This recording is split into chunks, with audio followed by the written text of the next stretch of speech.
Well, welcome everybody. Thank you for joining us for this webinar. It's going to be presented by Chip Winslow. He is our manager for quality assurance within the service team. Chip is going to be going through some of the additional services that we offer that are available to you with your DriveSafe device. And with that, I'm going to hand it right over to Chip, and he's going to take you through our presentation. All right.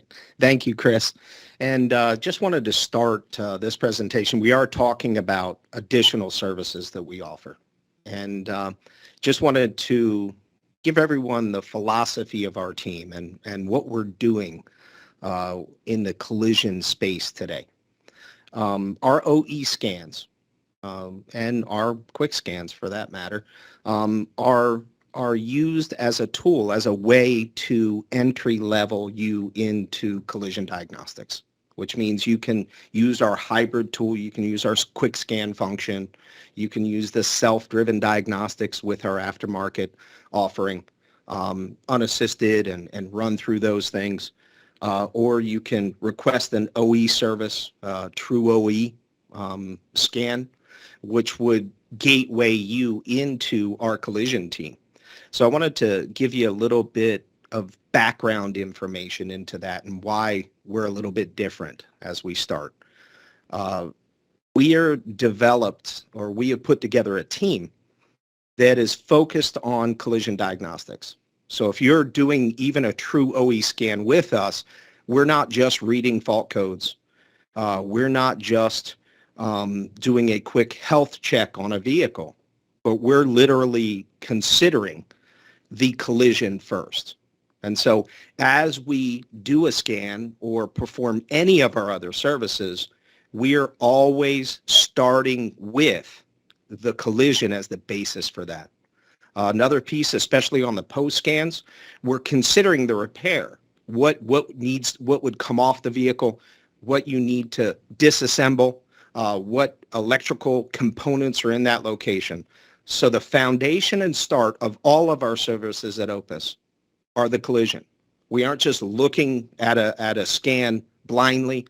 We're not just looking at a diagnostic piece of software blindly. We're considering the collision first, considering the repair, the process that's going to go in place. And so our team is built of team members who are brand specific, but even better, they're brand specific, but even better, they're very familiar with collisions. They're very familiar with those dynamics. They're very familiar with the electronics that would be in that location. And you can be sure, even if it's an OE scan, even if it's an additional service, a control unit programming, or any of the things that we offer as a team, that we are always viewing that in the light of a collision. So I wanted to start there as we look at additional services. So what are our additional services and what can we offer? And how do you get there? Well, the simple way of looking at this is you can get there any way you choose. Any way you choose. If you look at the tool, you'll see on the left side, you'll see our quick scan options, our IVS repair options. Those two options are self-driven, right? The quick scan, you can scan and then request a report, and that's going to go on your port. It's going to go to CCC. All that information you're going to have in your hands. The IVS repair piece, you'll see that particular button. That's a self-driven scan tool, equal or better, in my opinion, better than a lot of or all of the aftermarket scan tools that are out there. So that gives you a hybrid solution in your hand. You're able to use this tool yourself if you want to do diagnostics, if you want to look at data PIDs, if you want to pull fault codes. All of those things are available to you on that left side. But say you need something else. Say there's a problem with a vehicle of above and beyond an OE scan. Maybe you've got questions about the front radar that you're going to need to take off. You've got questions about lights that are on the dash. You're not really sure if you need to do this or that or what you need to do to be able to complete this particular repair. And so that's where the next set of buttons comes in. The request help button is the button that you would press if you really don't know what you need, right? You have a question about the repair. But I want to fill you into this part. If you press the request help button, you have the full menu of our services. So if you choose request help, it'll come into our queue. Our collision expert is gonna pick that up, brand specialist. He's gonna place a phone call to you within 3 to 5 minutes. That's our SLA. And he's gonna ask you what's going on with the vehicle. What is it that you need? If you need an OE scan because you pressed the request help button, you'll get that. Do you see? There, if you need diagnostics, which we're talking about here in a few minutes, you'll get that. If you need control unit programming, well, you'll get that. If you need an ADAS calibration, we can help you there. So it isn't really about which button you press. If you press the request help button, you have our full menu. If you press the IVS True OE button, you have our full menu. You can even press the OE scan request button, the IVS True OE, and not need an OE scan. That's okay. Our team will say, okay, you don't need an OE scan here, but you need something else. And so I wanted to set the table there. I wanted you to understand that any of those two buttons you can press. It's okay. It's going to give you access to our team. Our team is going to consider the collision and then move forward in helping you either blueprint, do discovery, or whatever is needed for that vehicle within the full menu of our capabilities. Also, if it's outside of it, maybe there's nothing we can do for you. Maybe it's outside of our coverage or something like that. Well, there's no charge to push the button. If you push the button, you're not being charged. You push the button, our team's going to interface with you, the tool being hooked up to the vehicle, and that's what we recommend. You can press the request help button before you hook it up if you want. That's okay. But we're going to recommend that you take the tool out to the vehicle, hook it up to the DLC, hook the tool up, get a battery maintainer on it, put it in, diag mode, or, hit the key a couple times so everything is on.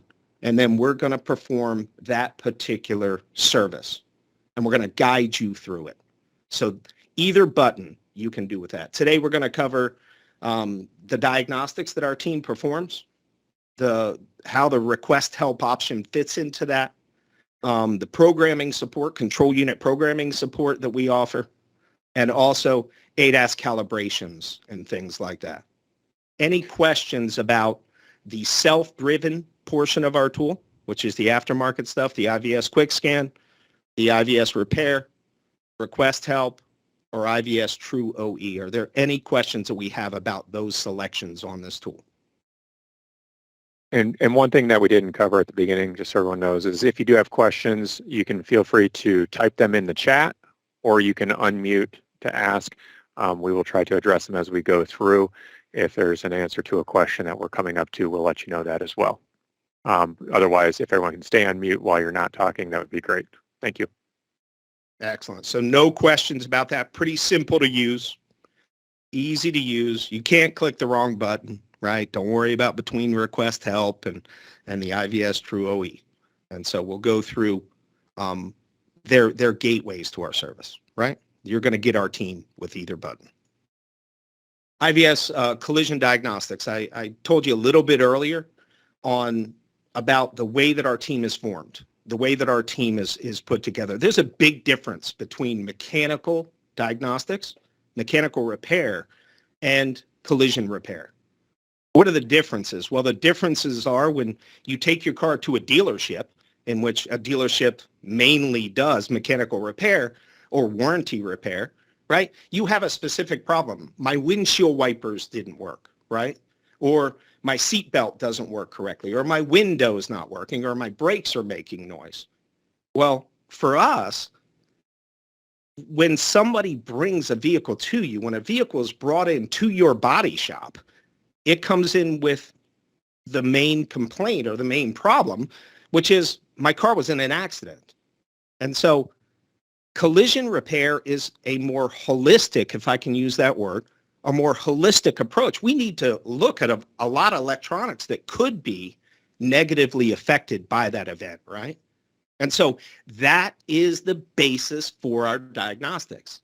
As we take these particular requests, our team goes in, considers the collision, looks at all electronics, by the way, that could be affected by that collision, all the electronics in that particular area. We're not just running a health check to see if there are any faults, because you know as well as I do, light faults for headlights, marker lights and stuff like that at times don't set faults until you use the light, right? How about directional headlights that don't set faults until you turn left? Or, radars that could be pointing in the wrong direction and don't set faults at all. They just don't work well. And so our team is going in 3 to 5 minutes after the request and going to access the back end of the tool using OE software in most cases. In fact, the foundation of all of our services when you use a request help is OE factory software.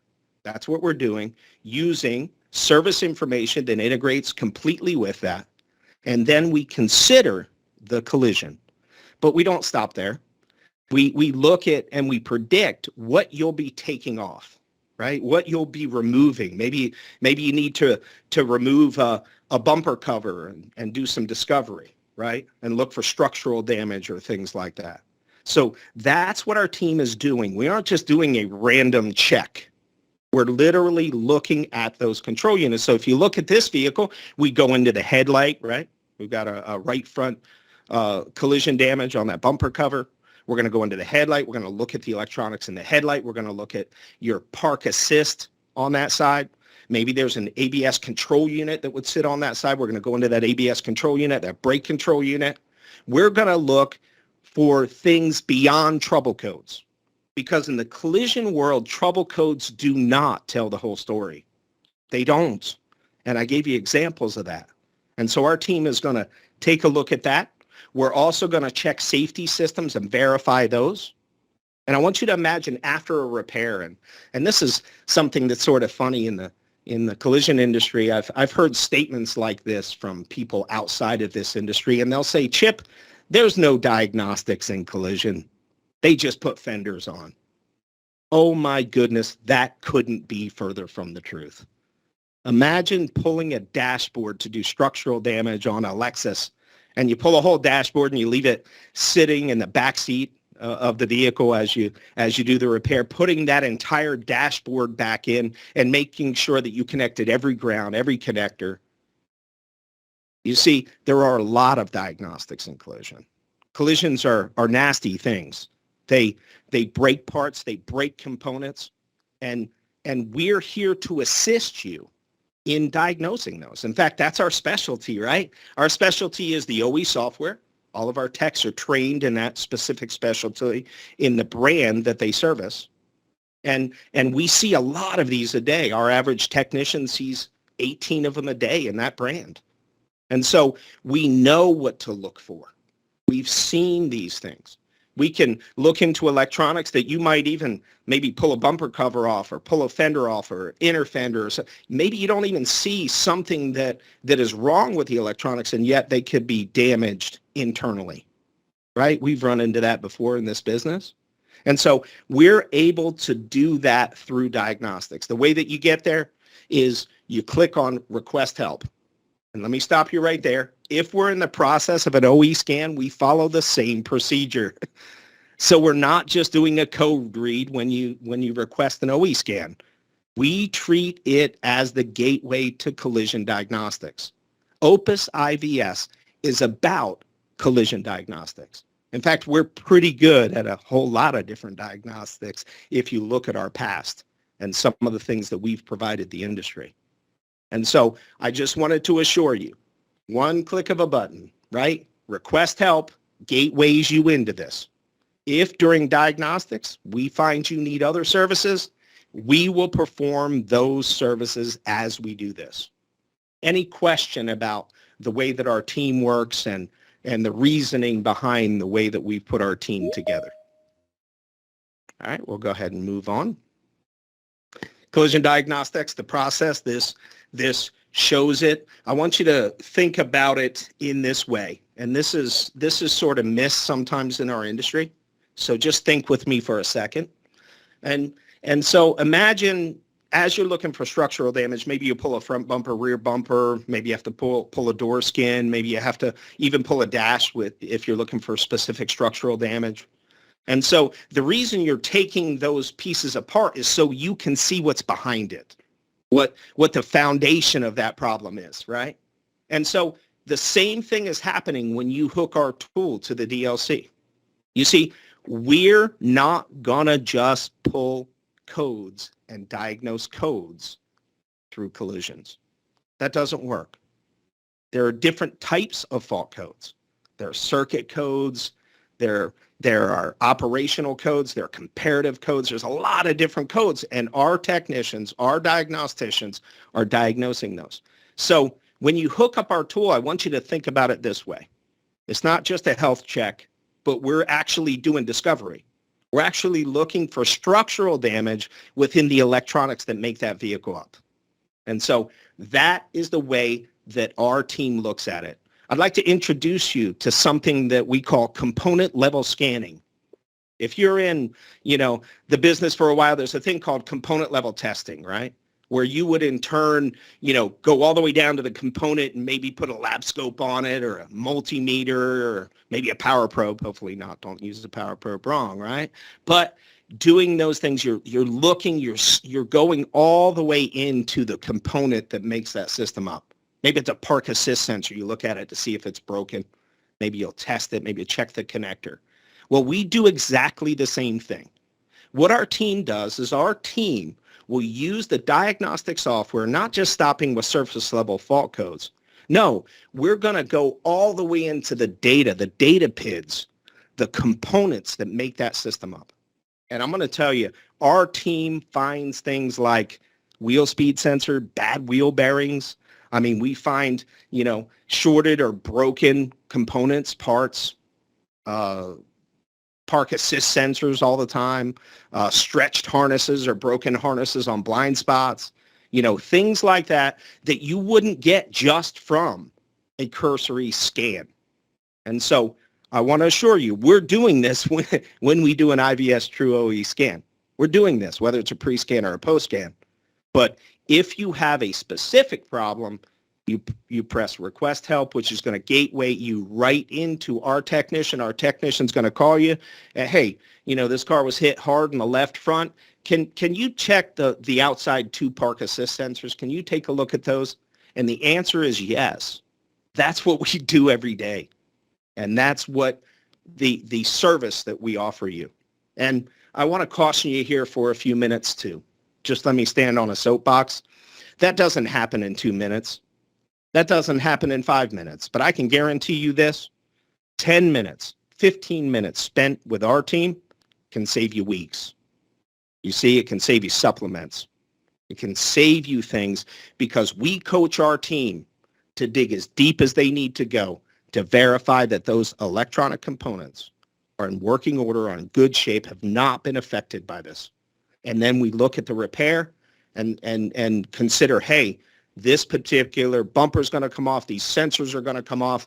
You're going to need to do this after the repair once you put it all back together. And oh, by the way, be careful, there's a ground there on the driver's side on that Prius, right? Just inside that fender well, right? Be careful with that. Be cautious with that in painting that particular area. You see, that is the level of detail that we dig into in providing you this service. We talk about some of the benefits of it. Let's just talk for a few minutes about the benefits. Remember, we're there 3 to 5 minutes. That's our SLA. It's a push of a button away. It does not cost you anything to push the button. If we provide diagnostic assistance, and we can provide that, including wiring harnesses emailed to you, any of the other things that you might need, we can provide you. Service information, walking you through a specific repair, the checking of specific fuses, what we see with the tool connected. We're not just guessing and assuming it. We're not a helpline. We're literally connected to the vehicle with OE software equal to, and you know what the difference is? The difference is we see a whole large number of collisions. I used to work for Porsche, right? I worked for Porsche. I was a gold level Porsche MasterTech. And do you know how many collision vehicles I saw at Porsche a month? Maybe 3. You know how familiar I was with post scans? Not at all. You know how familiar I was with post-scan procedures and calibrations and things that happen during a collision? Not at all. I was familiar with what? I was familiar with, hey, your windshield wipers don't work. Let me determine why. Worn parts, warranty repairs, things like that. That's the difference. We are using the same software that's being used at these dealerships.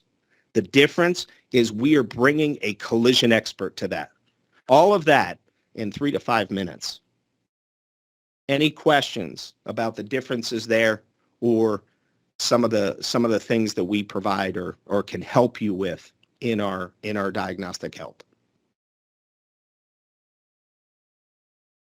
All right, we'll go ahead and move on. Some of the things that we need, what we need when we call. And again, if you don't have it, we want to make our service delivery easy. You know, sometimes in this world, we overcomplicate things, right? We make it harder than it needs to be. And it's okay if you don't have all this stuff, but what we would like to have is you to have access to a copy of that estimate, right? A copy of the estimate, the repair, what you've done to this car, or what you're going to do to this car, right? Maybe if it's a pre-scan, maybe that's not completed, and that's okay. Like where was the car hit? But if it's a post-repair, if it's a post-scan or a completion scan, right?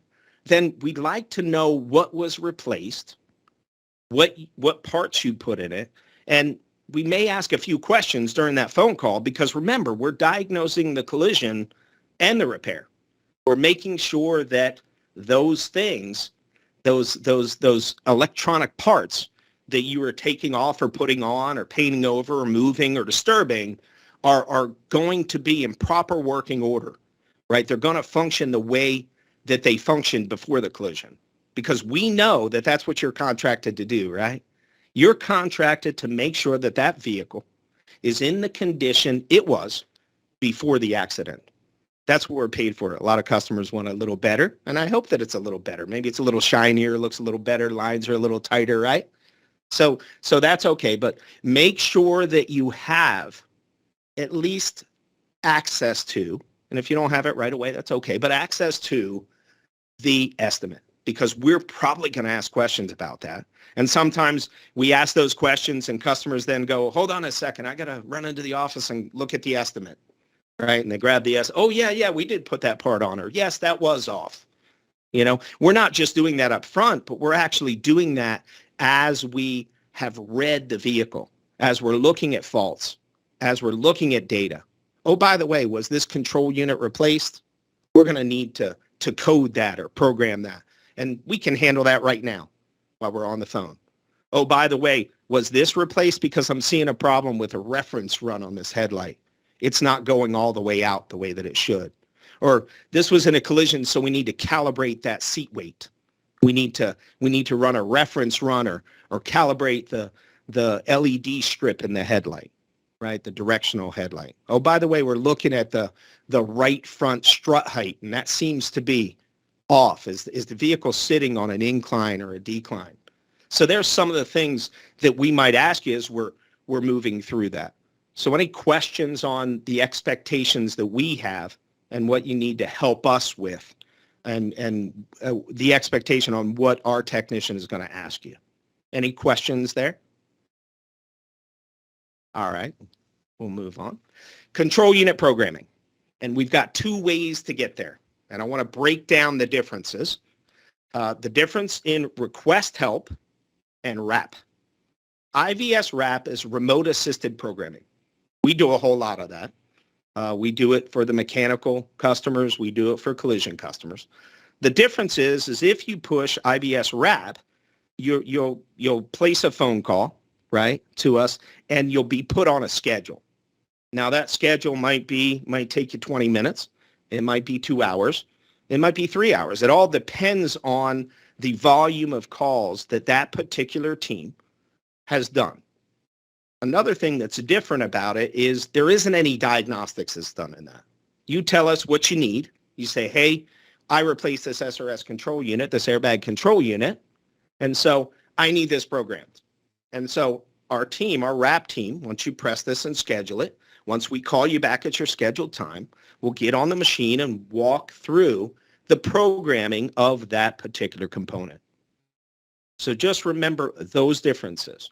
If you press request help, now we're going to be on that particular vehicle, on that tool, with a phone call to you in 3 to 5 minutes. We're not only going to just attempt to program that control unit, we're going to go ahead and make sure that that vehicle is in the condition that we can program that control unit.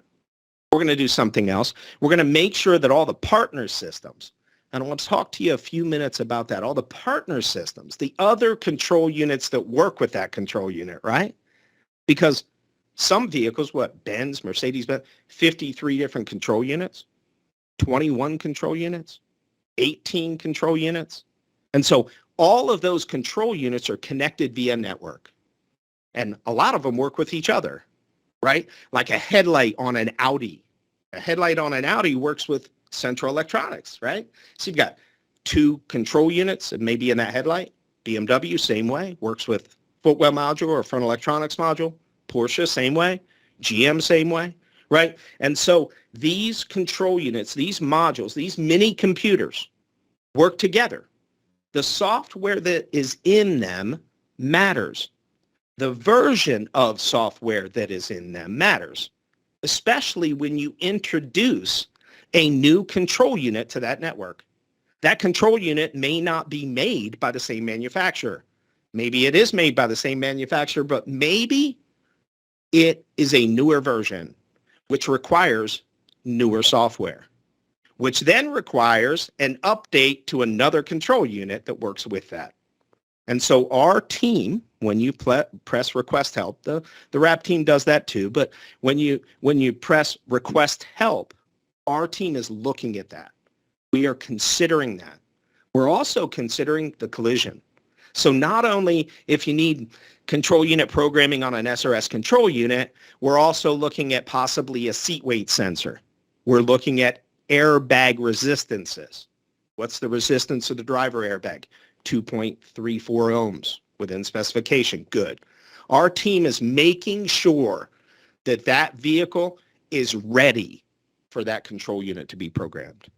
We're also making sure that the associated control units are going to be okay with it, because there's nothing worse than inducing some weird bug that your customer is going to come in back with. And my car never did this before.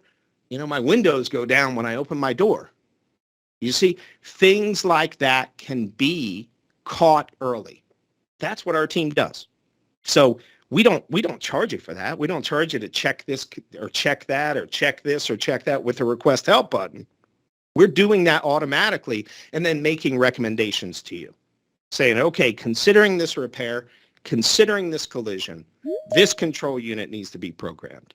This needs to be fixed. That needs to be fixed. Oh, by the way, did you check the ground on the left front fender? Because the voltage is low on this control unit. You see? So any of these requests, the request help piece or even the wrap piece, in which can be transferred to our collision team. If they run into problems, they'll do that. The big difference is how soon we'll get to it, right? And so what do? As we're doing control unit programming, we'll run calibrations that are required. SRS will calibrate your acceleration sensors, seat weight sensors, different things like that. So any associated calibration that we need to perform, we normally perform during that particular procedure with the request help option. The wrap option, that might be outside of their purview, okay, to be able to do that. So if you have a question about something like if this control unit needs to be programmed, is the programming of the control unit required? Any question at all, press the request help button. It costs you nothing to push the button. All right, it's that simple. Any questions on control unit programming and what we can provide as a team for you by using that service? All right, we'll go ahead and move on. ADAS. ADAS calibrations and support. Request help gives you access to ADAS calibrations. In fact, if you think something needs to be calibrated, if you have a question about post-repair, whether this is going to be needed, we have a really, really good option that is in our gold plan. We have a new gold plan where it is inclusive. It also is, I think, a $5 charge. Check with your salesperson on that. But we have what's called IVS map.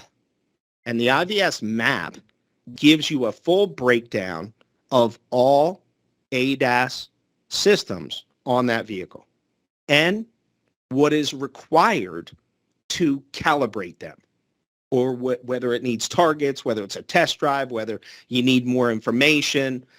We also give you an ADAS checklist that's sort of a work in progress that you can move through that, which is a really, really good option. It's really handy, especially on a post-scan when you're doing discovery or blueprinting a vehicle. I can say that word, blueprinting a vehicle, right?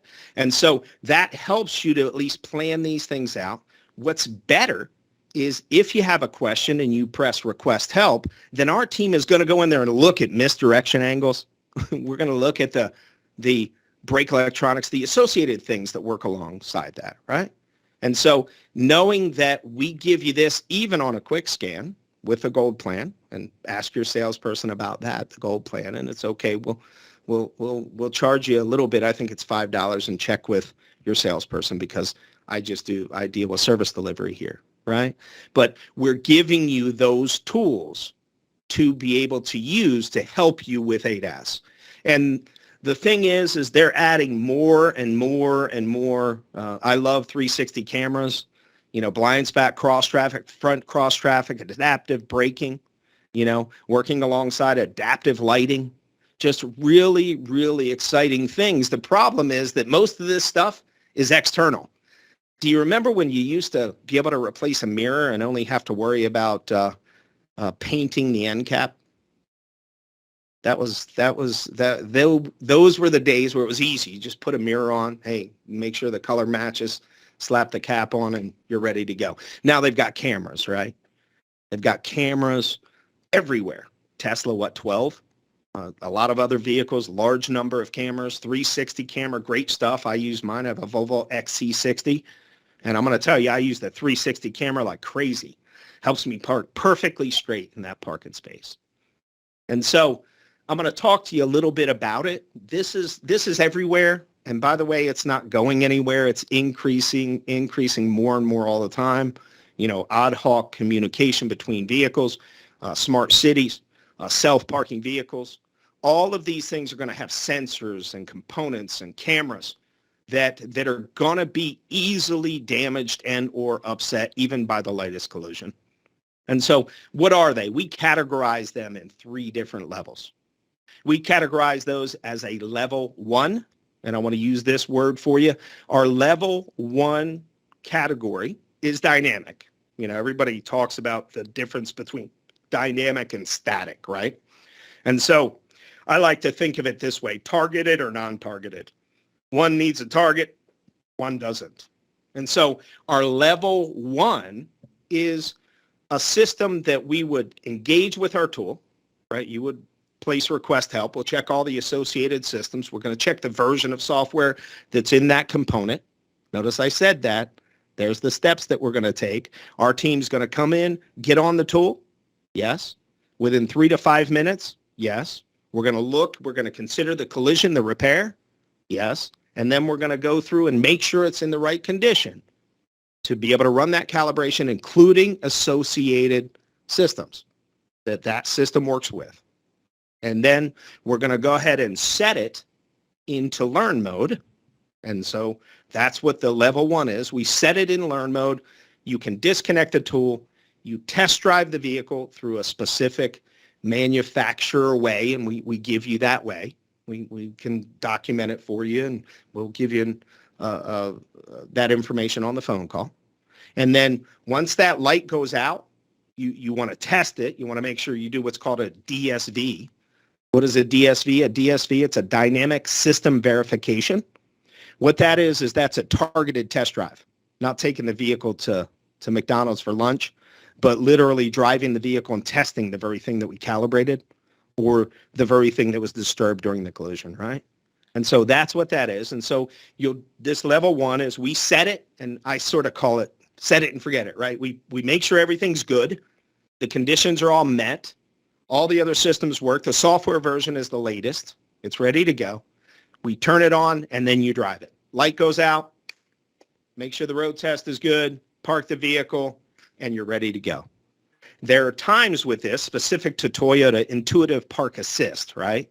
Intuitive Park Assist with the small little round sonar sensors requires some special tools sometimes. And so what you need to do is make sure that that's leveled, and then that number during the calibration process, sort of the set it and forget it level 1 process, is we have to put the number from that particular tool, making sure that that sensor is positioned correctly in that bumper cover, right? And making sure that it's pressed in all the way, and we put that number into the tool. So at times, even though it's a set it and forget it, a level 1 where we set it and check the other stuff, there are times that you would need to have specific special tools. Kia Hyundai is another one of those with blind spots, where you have to measure the blind spot, make sure it's in the right position. And something I want to bring to your attention, as the geometry of a vehicle changes, that affects the way these systems work, right? It does. It directly affects the way these systems work. And a lot of times an alignment or the correction of a center line doesn't really fix that. And so we have to be careful that the geometry of the vehicle, the structure of the vehicle has not changed, because a wheel alignment doesn't change that front that front subframe, right? Doesn't make it 2 degrees to the left or 2 degrees to the right. That wheel alignment does what? That makes sure that vehicle's going straight down the road.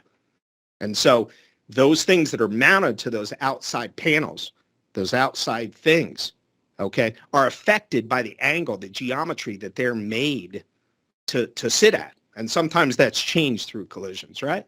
So back to the level 1, there may be some tools, there may be some adjustment that you have to make, and then we put it in learn mode, and you drive the vehicle, the light goes out, and then the vehicle's ready to deliver as long as you've tested it with a good test drive. Any questions about level 1? And you get there through request help, by the way, or you can get there through your OE scan process. In fact, most of ours right now come through OE scans. OE post scans is when we do most of these. Any question about a level 1 for Opus and how that works? No? Okay. Let's move on to level 2.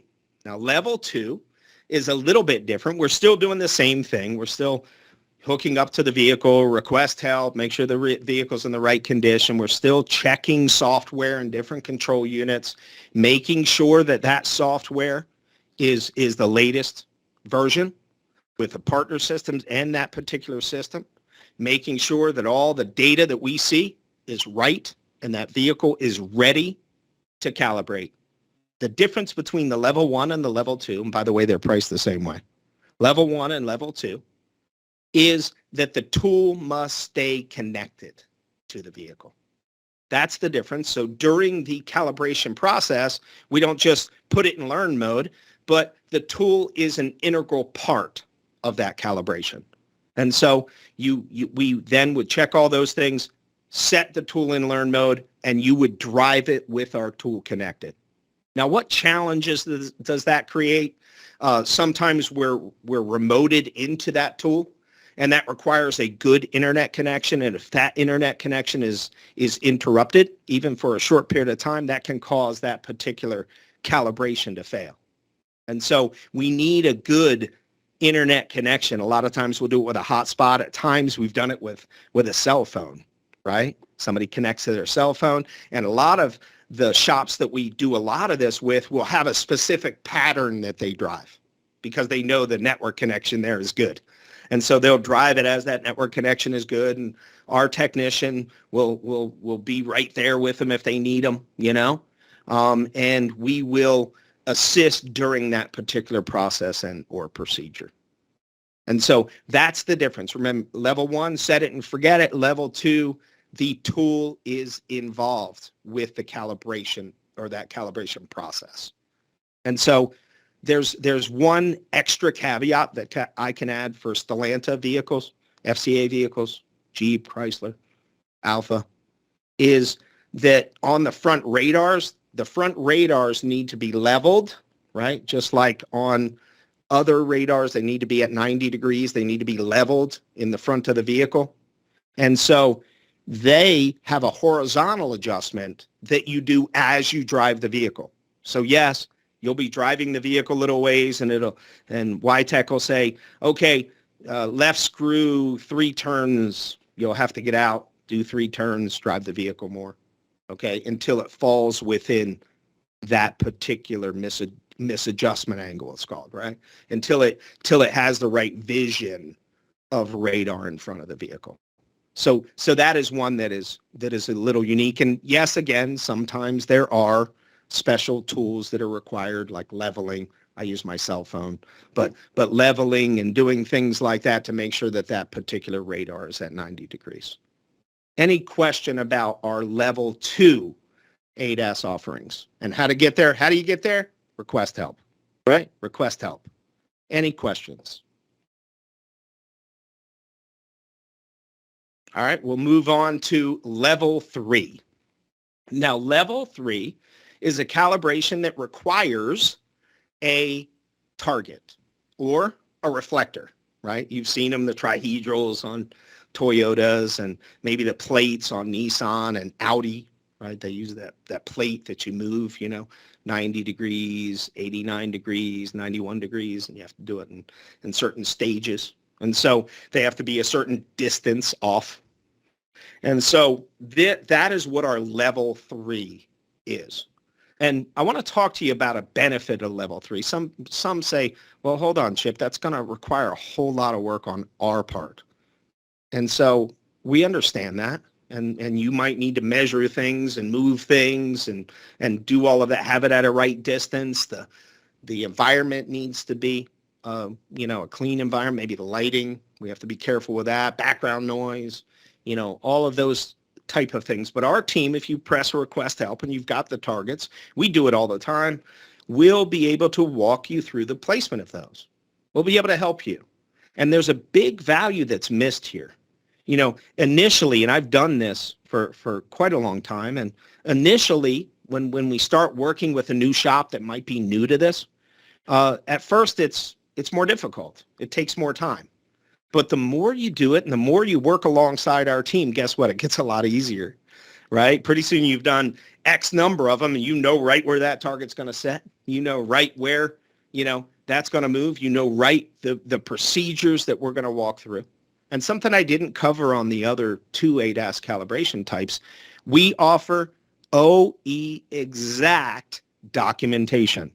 That particular system out of the OE tool, the latest version, the latest software version in the device, the latest diagnostic software from the OE, using OE targets and reflectors, we document that every step of the way with information out of the factory tool. And yes, Opus IVS provides the report out of the OE tool, with the latest version, documented, year, make, model, VIN, mileage, OE tool, latest version.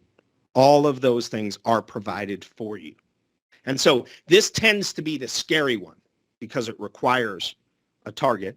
I want to talk to you about how easy that can become. We've done work with some shops where they can do these all day at 30 minutes each, 20 minutes each, because they know exactly the car, they know where to set everything up.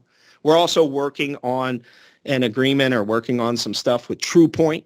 Those of you who know of the TruePoint system, great system with Snap-on, they produce an OE target solution that's TruePoint that checks alignment values and stuff like that initially, and then we'll walk you through the placement of these targets. We integrate with that, and you can use our tool right alongside it. So there's some other things, mats, distance that you have to consider. You know, Hondas tend to be really far. There's really long distances involved in those, depending on the type of calibration that you're doing. So yes, there are things that need to change. But one thing you can be sure, if we're working alongside you, it gets easier with each one. Any question on what a level 3 ADAS calibration is with Opus IVS? No question? All right.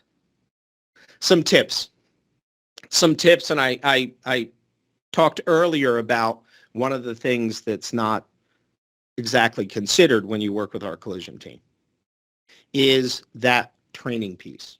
Yes, personal training and understanding, having the space, maybe having a bay, those type of things to be able to perform these particular calibrations are important. But that's also something that's very beneficial by using our service. And that is you're working alongside someone on the other end of the tool, on the other end of that OE tool that's on the back end of your DriveSafe is and has done this often. That's their training, collision specialists, brand specialists. They've probably done 3 or 4 of those that day and are very, very familiar with that and can help you and assist you and walk you through or even give you the information that you would need to be able to complete it. And so just know that piece, in my mind, is not valued enough. It's not valued enough. I've worked alongside some in-shop technicians in training them how to do this, and they've come from all walks of life. I've had one IT guy that I worked with a lot. I've worked with detailers who have been able to pick this up. I've worked with longtime body men who have been able to pick this up. So I know it seems daunting. The number of targets seems daunting. Whether you have space for this seems daunting. But it's very profitable if you can keep this in-house. And we can help you do that. We can help you walk through those things. And again, it does have the purchase of tools. You do have to do that. And once we're finished, there are some systems that are both. I'm going to give you an example, like 2022 Toyota Camry. 2022 Toyota Camry has both options. Some of the newer Volkswagens have both options, dynamic and targeted. And the reason for that is sometimes if the dynamic calibration doesn't work because the geometry of the car has changed so much, it's outside of the misdirection angle, it'll keep failing and failing and failing, and you won't know why. And so manufacturers are moving in that direction, Toyota specifically, where we run we attempt a dynamic calibration, a level 1 first. We set it in learn mode, make sure everything else is good. You drive and the light goes out and everything works, you're done. But if it fails, we might try it one more time, right? And then we'll say, oh, we need to do a targeted. We need to do a level 3. Let's set up the target. Let's see, oh, this bracket's off. We need to replace this bracket. Or it just needs to move a little bit in this direction or a little bit in that direction because it's just outside of that misdirection angle and will not work. And so that is an example of where the industry is moving. Because the problem with a dynamic calibration is that sometimes you don't know why it failed, right? It's outside the misdirection angle. It won't calibrate. I've driven it 19 times, Chip. Doesn't happen often, but it can happen. And so Subaru is another one. You actually do their eyesight with a target up to 96%, and then you drive it after. And I want to talk to you about that. All dynamic calibrations have a dynamic component, test drive component. So do the level 3s, right? You have to test drive it, make sure it's working. And by the way, that system is always learning. It is. It actually uses an AI called VSLAM, in which it builds an environmental map. All right? Don't need to worry about that stuff, but if you ever want to talk about it, I've got a lot of information there, a lot of experience there as well. And so what we call those targeted test drives and what it's known throughout the industry is a dynamic system verification. Remember, targeted test drive, you drive the vehicle, you make sure that it works. Adaptive cruise, make sure it works. Blind spots, make sure they work. Park assist, make sure it works. Look at the backup camera, 360 camera, make sure it functions. And so make sure that we're doing that. We also validate that for you or help you with that, right? We'll document that in our recommendations report.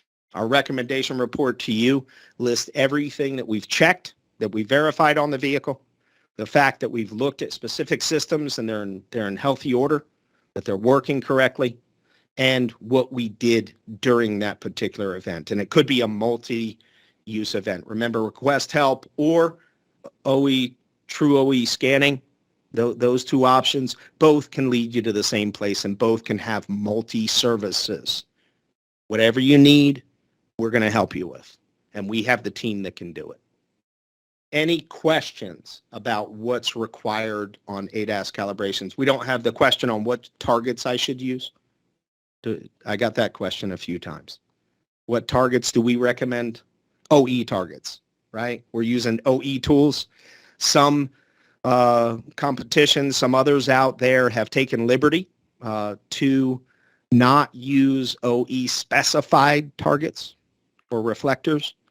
We at Opus are of the mindset that the way that this system was set up to work is the way that it should work. So what does that mean? It doesn't mean you have to buy the target from Toyota because they don't make the target. Denso probably does, or print the target, right? It's just as long as it is that shape and that size. Some out there are resizing targets, right? You're resizing a target. That opens up liability. That opens up some issues if you have resized that target. And so some have worked it out with their scan tool to where the size of that target's okay because they're putting it in the same place and it's going to work the same way. Well, we would rather use OE tools and OE targets or OE shaped, OE specified targets because most of this stuff is made by tier one suppliers, right? ContiTech, Denso, some other companies out there that are making Bosch are making these particular systems. And so they're defining those. Any questions or any comments on that? We are about 2 minutes out. I didn't go too much over. Why use us? And hopefully I've covered that. Our technicians are in our brand specialists. We work really hard with continued education on collision dynamics and how collisions and accidents affect electronics. We're quick and easy. We use OE software, OE service procedures. Let me talk to you about that just for a minute.